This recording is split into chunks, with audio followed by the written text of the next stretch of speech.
do Livro dos Espíritos, segundo o Espiritismo, de Allan Kardec. Bem-aventurados os pobres de espírito. O que se deve entender por pobres de espíritos? Aquele que se eleva será rebaixado. Mistérios ocultos aos doutos e aos prudentes. Instrução dos espíritos. Orgulho e a humildade. Missão do homem inteligente na terra. O que se deve entender por pobres de espírito? Bem-aventurados os pobres de espírito, porque deles é o reino dos céus. Mateus, capítulo 5, versículo 3. A incredulidade zombou desta máxima. Bem-aventurados os pobres de espírito, como tem zombado de muitas outras coisas que não compreende. Por pobres de espírito, Jesus não entende os maus da inteligência, mas os humildes, tanto que diz ser para estes o reino dos céus e não para os orgulhosos. Os homens de saber e de espírito, no entender do mundo, formam geralmente tão alto conceito de si próprios e da sua superioridade, que consideram as coisas divinas como indignas de lhes merecer atenção, concentrando sobre si mesmos os seus olhares. Eles não os podem elevar até Deus. Essa tendência de se acreditarem superiores a tudo, muito humilde, os leva a negar aquilo que, estando-lhes acima, os depreciaria, a negar até mesmo a divindade, ou se condescendem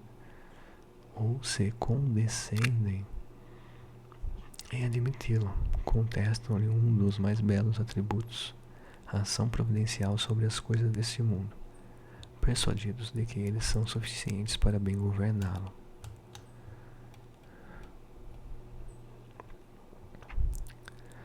Tomando a inteligência que possuem para a medida da inteligência universal e julgando-se aptos a tudo compreender, não podem crer na possibilidade do que não compreendem. Consideram sem apelação as sentenças que proferem. Se recusam a admitir o mundo invisível e uma potência extra-humana, não é que isso lhes esteja fora do alcance. É que o orgulho se lhes revolta, a ideia de uma coisa acima da qual não posso colocar-se, e que os faria descer do pedestal, onde se contemplam. Daí os só terem sorrisos de mofa para tudo que não pertence ao mundo visível e tangível. Eles se atribuem espírito e saber. Eles se atribuem espírito e saber em tão grande cópia, que não podem crer em coisas, segundo pensam, boas apenas para a gente simples, tendo por pobres de espírito os que o tomam a sério. Bom, não entendi o que eu li aqui agora. Mas eu acredito que é pobre de espírito. São as pessoas humildes. Humildes em relação não a dinheiro, não, mas em relação à vida, de modo geral, a nossa pequenez diante da vida, né? Enquanto temos para aprender. Eu acho que deve ser isso. Continuando. Entretanto, digam o que disserem, forçoso lhes será entrar, como os outros, nesse mundo invisível de que escarnecem.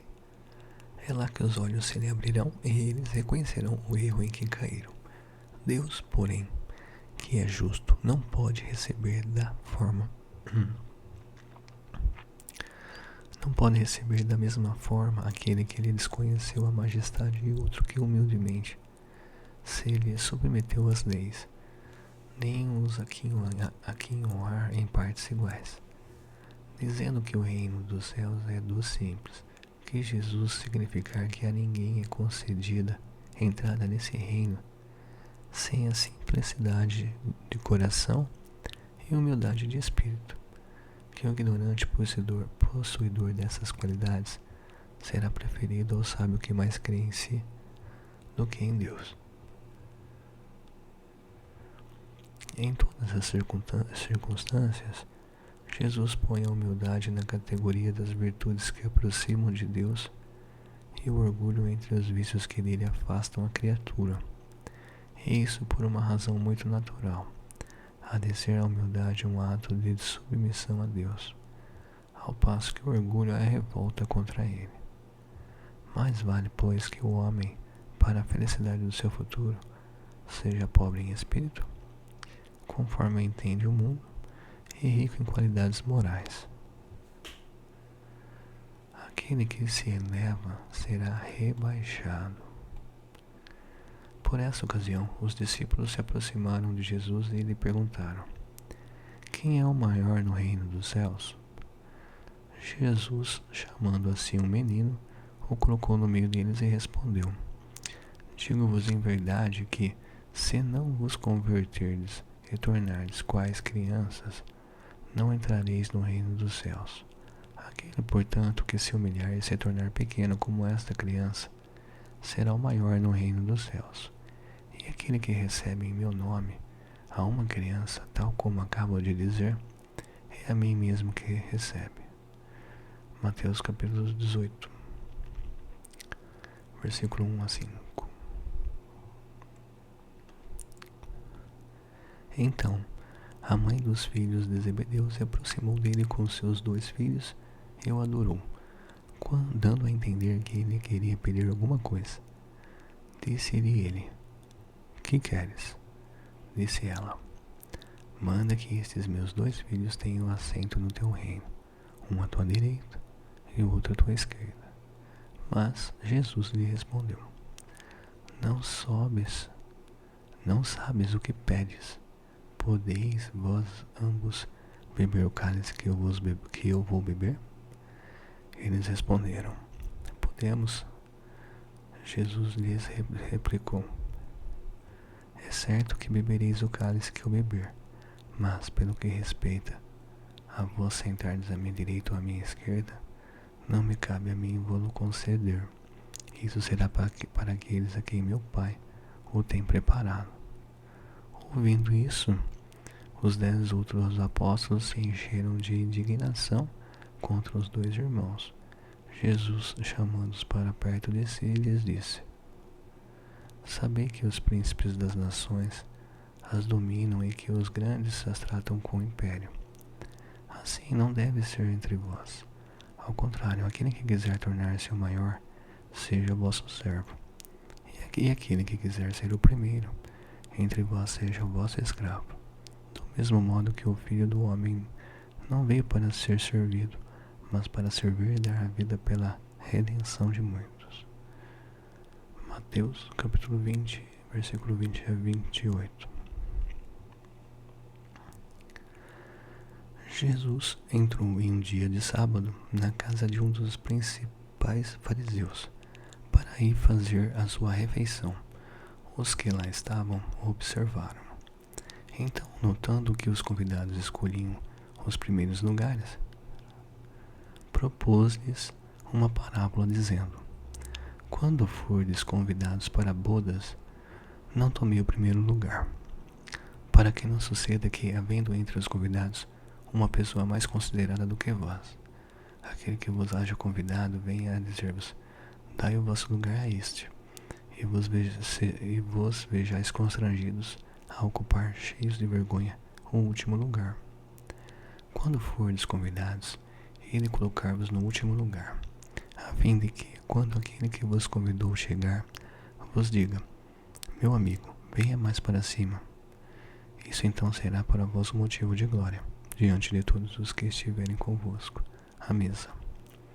Porquanto todo aquele que se eleva será rebaixado, e todo aquele que se abaixa será elevado. Lucas capítulo 14, 1 e 7 a 11.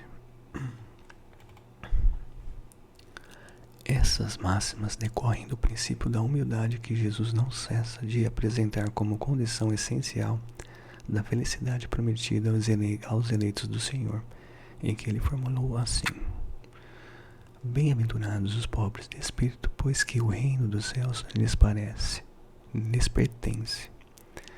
Ele toma uma criança como tipo de simplicidade de coração e diz: será o maior no reino dos céus aquele que se humilhar e se fizer pequeno como uma criança.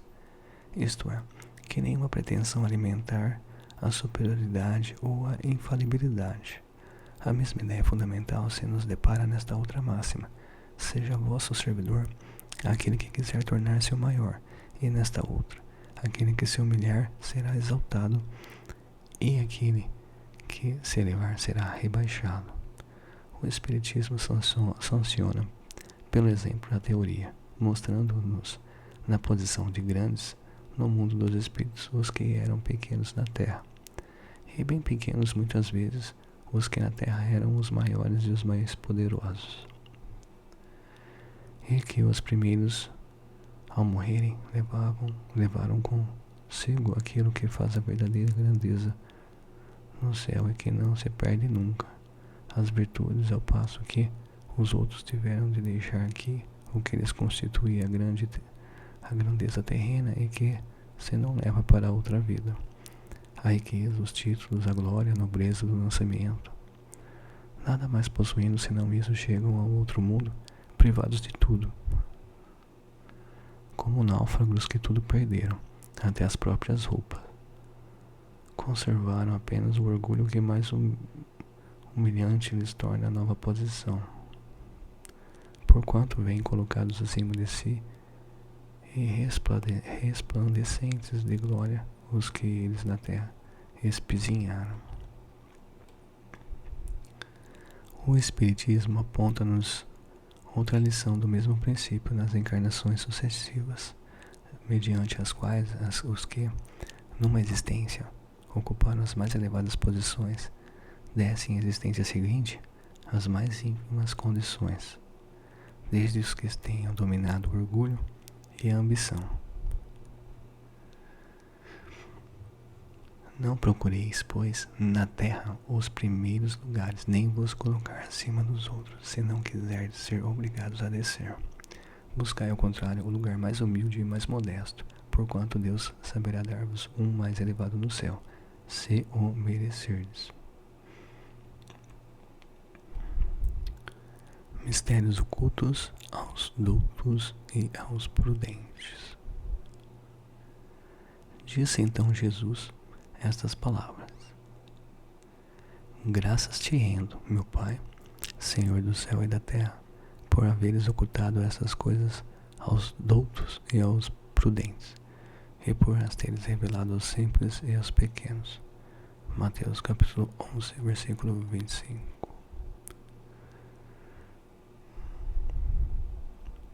Pode parecer singular que Jesus renda graças a Deus por haver revelado estas coisas aos simples e aos pequenos, que são os pobres de espírito, e por tê-las ocultado aos doutos e aos prudentes, mais aptos, na aparência, a compreendê-las. É que cumpre se entenda que os primeiros são os humildes, são os que se humilham diante de Deus, e não se consideram superiores a toda a gente. Os segundos são os orgulhosos, envaidecidos do seu poder mundano, os quais se julgam prudentes porque negam e tratam a Deus de igual para igual, quando não se recusam a admiti-lo. Porquanto na antiguidade, douto era sinônimo de sábio. Por isso é que Deus lhes deixa a pesquisa dos segredos da terra e revela-os do céu aos simples e aos humildes que diante dele se prostram. O mesmo se dá hoje com as grandes verdades que o Espiritismo revelou. Alguns incrédulos se admiram de que os espíritos tão pouco esforços façam para convencê-los. A razão está em que estes últimos cuidam preferentemente dos que procuram, de boa fé e com humildade, a luz do que aqueles que se supõem na posse de toda a luz e imaginam talvez que Deus deveria dar-se por muito feliz atraí-los a si, provando-lhes a sua existência. O poder de Deus se manifesta nas mais pequeninas coisas, como nas maiores. Ele não põe a luz debaixo do alqueire, por isso que a derrama em ondas por toda parte, de tal sorte que só cegos não a veem. A esses não quer Deus abrir à força os olhos, dado que lhe apraz tê-los fechados. A vez deles chegará, mas é preciso que antes sintam as angústias das trevas Reconheçam que é a divindade e não o acaso que lhes fere o orgulho. Para vencer a incredulidade, Deus emprega os meios mais convenientes, conforme os indivíduos. Não é a incredulidade que compete prescrever-lhe o que deva fazer, nem lhe cabe dizer, entre aspas, se me queres convencer, tens de proceder dessa ou daquela maneira, em tal ocasião e não em tal outra, porque essa ocasião é a que mais me convém. Fecha aspas. Não se espante, pois, os incrédulos de que nem Deus nem os Espíritos, que são os executores da sua vontade, se lhe submetam às exigências, inquiram de si mesmos o que diriam, se o último de seus servidores se lembrasse de lhes prescrever, fosse o que fosse. Deus impõe condições e não aceita as que lhe queiram impor. Escuta, bondoso, os que a ele se dirigem humildemente e não os que se julgam mais do que ele. Perguntar-se-á, não poderia Deus tocá-los pessoalmente por meio de manifestações retumbantes, diante das quais se inclinassem os mais obstinados, incrédulos? É fora de toda dúvida que eu poderia, mas então, que mérito teriam eles e, ao demais, de que serviria? Não se vêem todos os dias criaturas que não cedem nem à evidência, chegando até a dizer, ainda que eu visse, não acreditaria, porque sei que é impossível. Ainda que eu visse, não acreditaria, porque sei que é impossível. Esses se negam assim a reconhecer a verdade, é que ainda não trazem maduro o espírito para compreendê-la, nem o coração para senti-la. O orgulho é a catarata que lhes tolda a visão. De que vale apresentar a luz a um cego? Necessário é que antes se lhe destrua a causa do mal. Daí vem que, médico hábil, Deus primeiramente corrige o orgulho.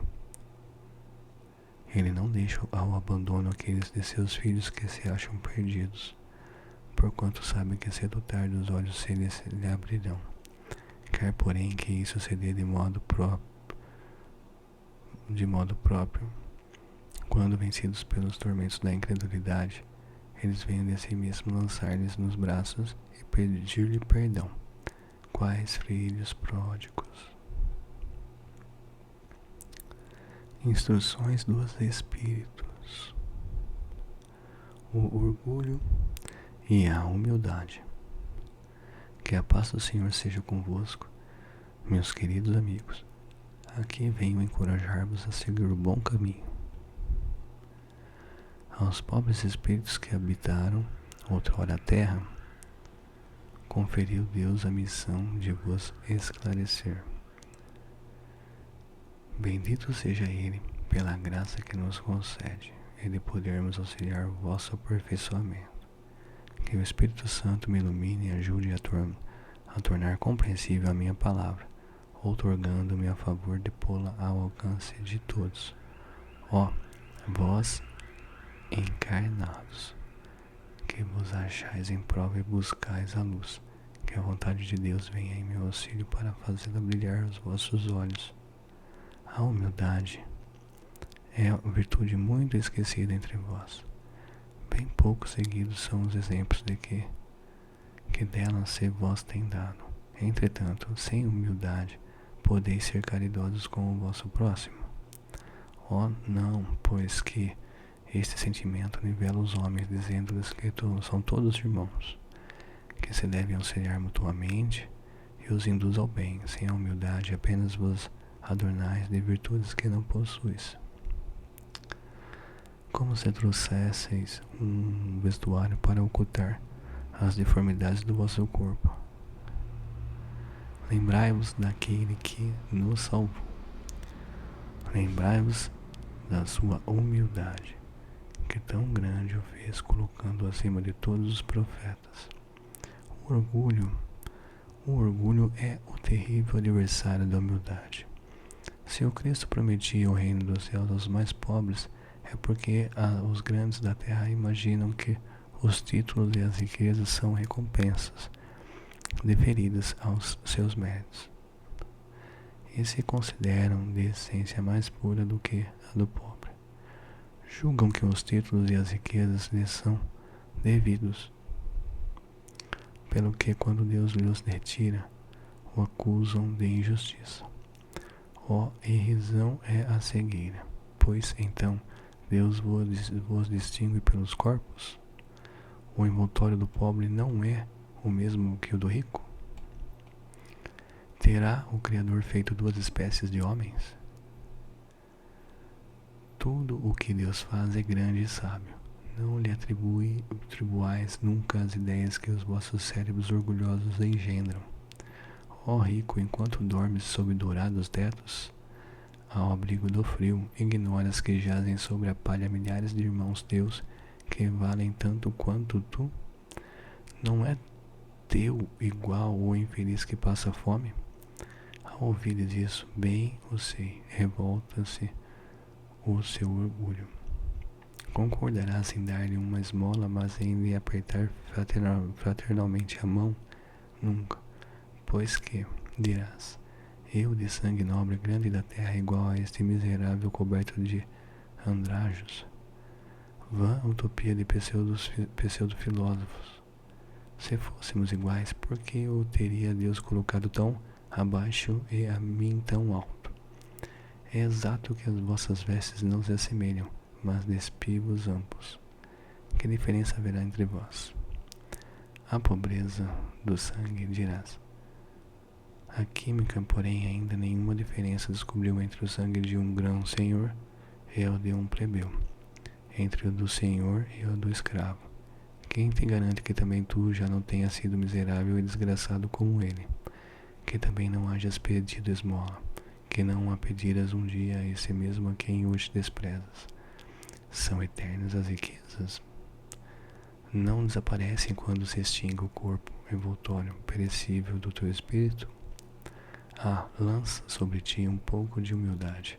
Põe os olhos afinal na realidade das coisas deste mundo, sobre o que dá lugar ao engrandecimento e ao rebaixamento no outro.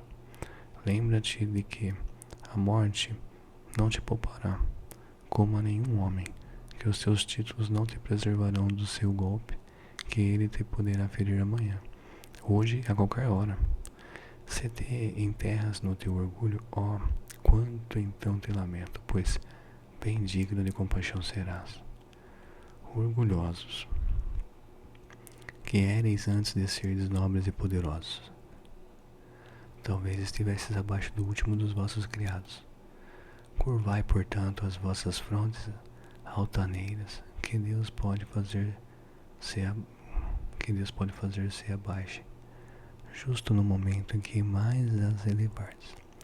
Na balança divina são iguais todos os homens, só as virtudes os distinguem aos olhos de Deus.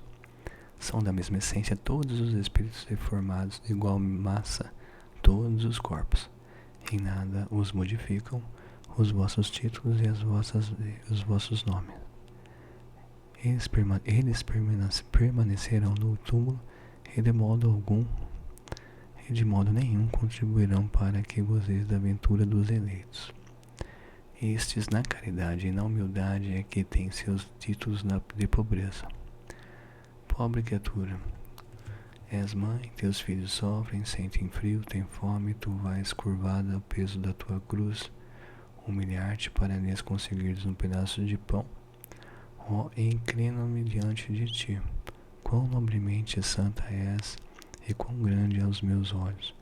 Espere, ora, a felicidade ainda não é deste mundo. Aos pobres e oprimidos que nele confiam, concede Deus o reino dos céus. E tu, donzela, pobre criança lançada ao trabalho, às privações, porque esses tristes pensamentos? Por que choras?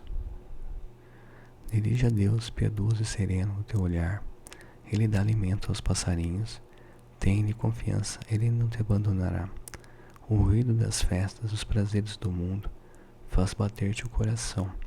Também desejaras adornar de flores os teus cabelos e misturar-te com os venturosos da terra. Dizes de ti para contigo que, como essas mulheres que vês passar, despreocupadas e risonhas, também poderias ser rica. Oh, cala-te, criança. Se soubesse quantas lágrimas e dores inomináveis se ocultam sob esses vestidos recamados, quantos soluços são abafados pelos sons. Desta orquestra rumorosa, preferirias o teu humilde retiro e a tua pobreza. Conserva-te pura aos olhos de Deus. E não queres que o teu anjo guardião para o seu seio volte, cobrindo o semblante com as suas brancas asas e deixando-te com seus remorsos, sem guia, sem amparo neste mundo onde ficarias, perdida a aguardar a punição no outro. Todos vós que dos homens sofreis injustiças, sede indulgentes para as faltas dos vossos irmãos, ponderando que também vós não vos achais isentos de culpas. É isso caridade, mas é igualmente humildade. Se sofreis pelas calúnias, abaixai a cabeça sob essa prova. Que vos importam as calúnias do mundo? Se é puro o vosso proceder, não pode Deus vô-las compensar? Suportar com coragem as humilhações dos homens e ser humilde e reconhecer que somente Deus é grande e poderoso. Oh meu Deus, será preciso que o Cristo volte segunda vez à terra para ensinar aos homens as tuas leis que eles olvidam? Terá que de novo expulsar do templo os vendedores que compurcam a tua casa que é unicamente de oração? E quem sabe, ó homens, se o não renegaríeis como outrora, caso Deus vos concedesse essa graça, chamar-lhe-eis blasfemador, porque bateria o orgulho dos modernos fariseus. É bem possível que o fizesseis perlustrar novamente o caminho da Gólgota. Quando Moisés subiu ao monte Sinai para receber os mandamentos de Deus, o povo de Israel, entregue a si mesmo, abandonou o Deus verdadeiro. Homens e mulheres deram o ouro e as joias que possuíam para que se construísse um ídolo que entraram a adorar. Vós outros homens civilizados os imitais. O Cristo vos legou a sua doutrina. Deu-vos o exemplo de todas as virtudes e tudo abandonastes, exemplos e preceitos. Concorrendo para isso com as vossas paixões, fizestes um Deus a vosso jeito, segundo uns terrível e sanguinário, segundo outros aliado dos interesses do mundo. O Deus que fabricastes é ainda o bezerro de ouro que cada um adapta aos seus gostos e às suas ideias. Despertai, meus irmãos, meus amigos, que a voz dos Espíritos ecoe nos vossos corações. Sede generosos e caridosos, sem ostentação, isto é, fazei o bem com humildade, que cada um proceda pouco a pouco à demolição dos altares que todos ergueram ao orgulho. Numa palavra, sede verdadeiros cristãos e tereis o reino da verdade. Não continueis a duvidar da bondade de Deus, quando dela vos dá Ele tantas provas.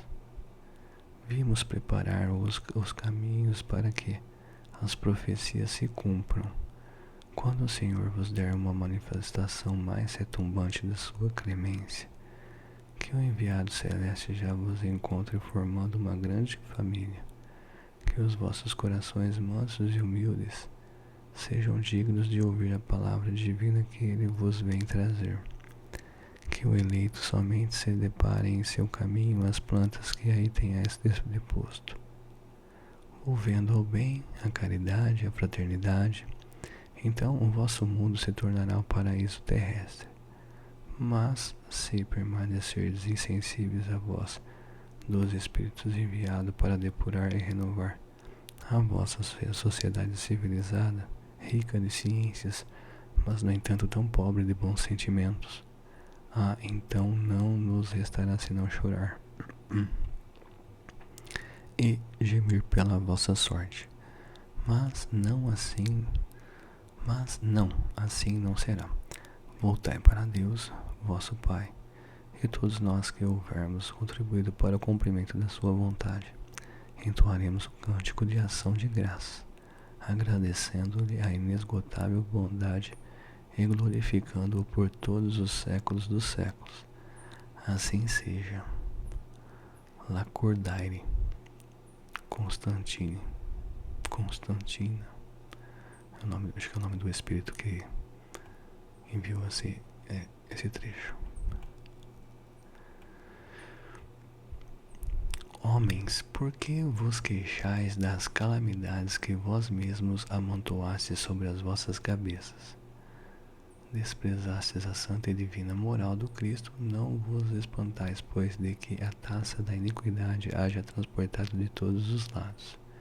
Generaliza-se o mal-estar, a quem culpar, senão a vós que incessantemente procurais esmagar-vos uns aos outros.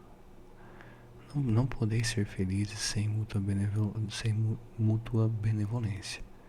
Mas como pode a benevolência coexistir com o orgulho? O orgulho eis a fonte de todos os males. Eis a fonte de todos os vossos males. Aplicai-vos, portanto, em destruí-lo, se não lhe quiserdes perpetuar as funestas consequências. Um único meio se vos oferece para isso, mas infalível. Tomardes para a regra invariável do vosso proceder a lei do Cristo, lei que tendes repelido ou falseado em sua interpretação. Porque haveis de ter em maior estima o que brilha e encanta os olhos do que o que toca o coração. Porque fazeis do vício na opulência objeto das vossas adulações, ao passo que desdenhais do verdadeiro mérito na obscuridade. Apresse-se em qualquer parte, apresente-se em qualquer parte um rico debochado, perdido de corpo e alma, e todas as portas se lhe abrem. Todas as atenções são para ele, enquanto ao homem de bem que vive do seu trabalho, mal se dignam todos de saudá-lo com ar de proteção. Quando a consideração dispensada aos outros se mede pelo ouro que possuem ou pelo nome de que usam, que interesse podem eles ter em corrigirem seus defeitos?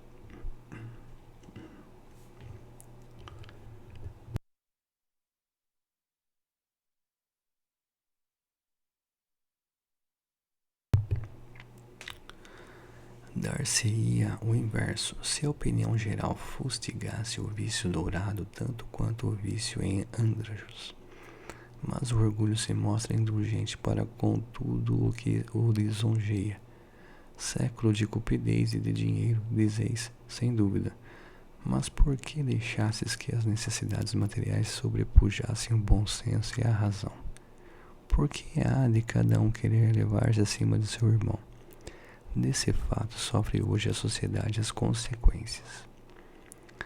Não esqueçais que tal estado de coisas é sempre sinal certo de decadência moral.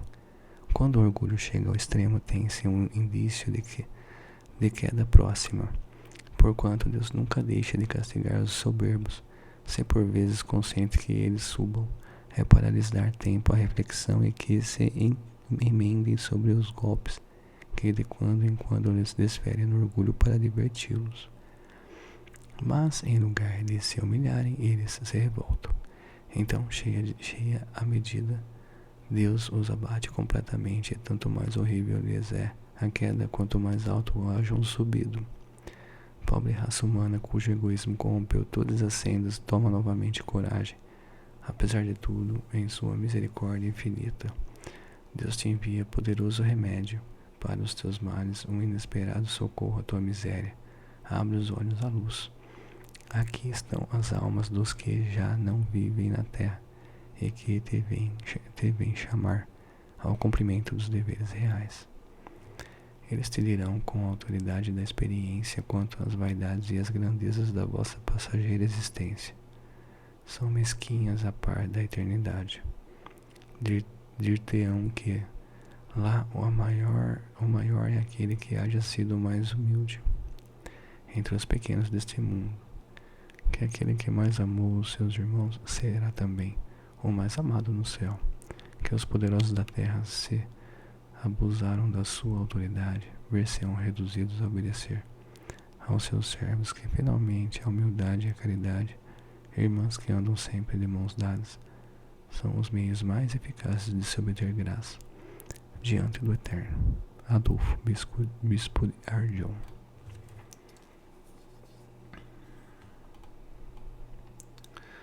Missão do homem inteligente na terra.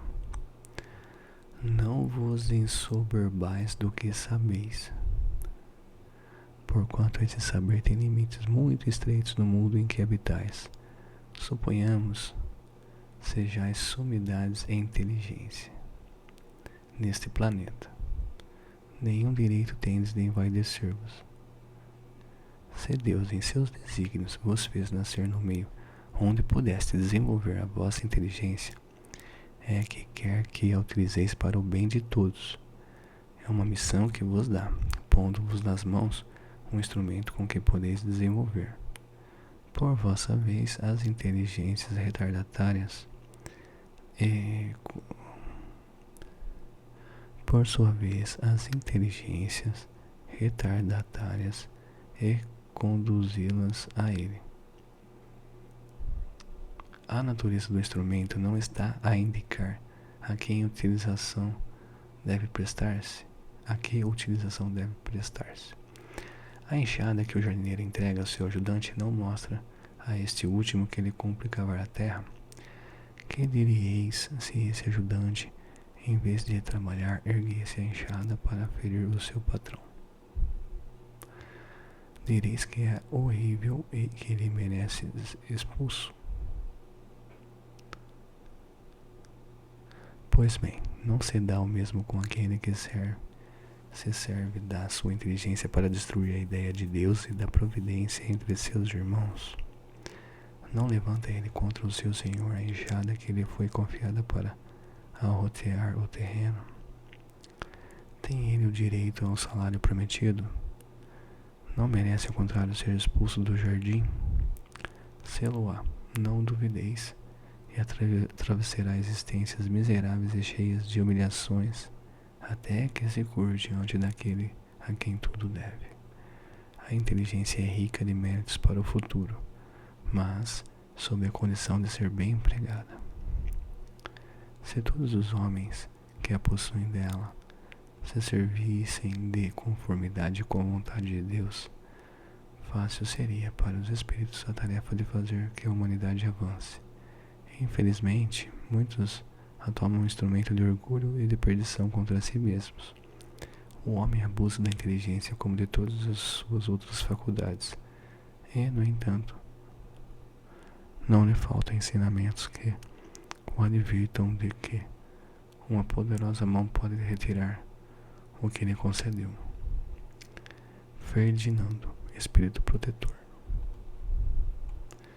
E aqui termina o capítulo 7 do Livro dos Espíritos. Até uma próxima.